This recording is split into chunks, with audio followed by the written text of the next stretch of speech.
We still remember it so clearly. It was this week 5 years ago. Hundreds of thousands of acres in Oregon were on fire. Labor Day week turned out to be one of the most devastating in state history. So tonight we continue to examine the effects in one particularly hard-hit area, the Santiam Canyon. Todd Unger joins us with part 2 of his story. Todd, just the images are riveting. Yeah, they are. Jeff, Liz, last night we focused on the immediate memory of those fires, the lives lost, and the survivors. Tonight we focus on the rebuilding efforts and what the future might hold. For decades, it was the type of close-knit, picture-perfect community you might see on an old postcard. We came through here on a Sunday drive, and I decided I was going to move here. And that was that. That was that. 47 years ago, Debbie Bowman moved to Detroit. She can count on one hand the major changes. When we lost the mills and lost the school, and then the fire. Those are the big ones. Labor Day week 2020 saw a wall of fire cascade through town. As scary as that was, We were driving on fire. There was fire everywhere. it's where the town is now, 5 years later, that's concerning as well. It's not the same. It won't ever be the same. But we have a great bunch of people. Look around today and you'll see dozens of rebuilt homes. There's a new community center and town hall. What you won't see is a flourishing Main Street with vibrant shops and restaurants. We're all frustrated. There are temporary food trucks, but the mayor says because of a state Department of Environmental Quality rule regarding septic systems, rebuilding the small but once vibrant business district is proving a mess. Which is, I think, the frustration for us in the terms of, yeah, you have the rules, but don't you understand what we've been through? The DEQ tells KOIN 6 News Detroit is subject to the 3-basin rule, which tries to protect the waters of the Santiam, McKenzie, and Clackamas rivers.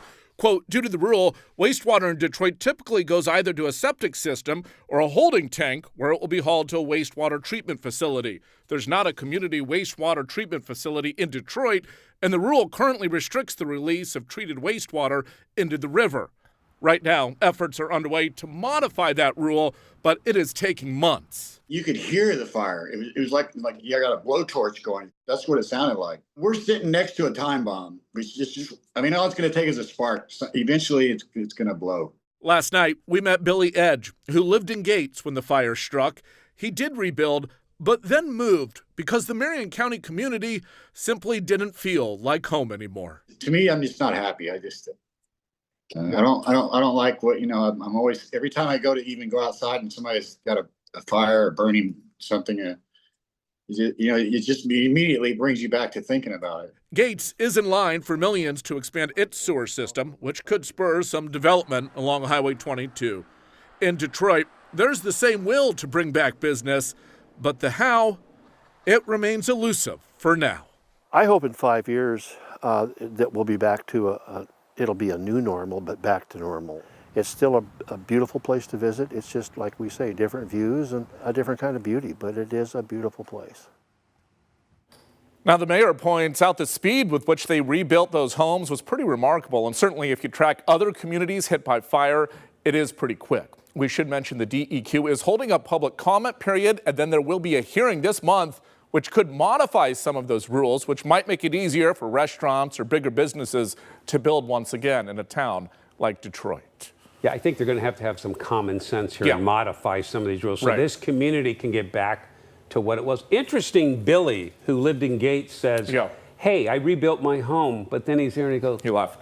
It's not the same. I'm going to leave. Yeah, I mean, I thought that's very sad. Yeah, and all of these communities, especially Detroit, really rely on tourism. Yeah. And, they took a big hit initially. Detroit especially has a summer concert series that's proved really popular. Yeah. And it's still kind of that stopping point between Salem and then Sisters and Bend. So they're still getting some business. That's a good sign, but they really need more of these businesses to come back so even more people stop. All right. Great series of reports, Todd. Thank you. Yeah.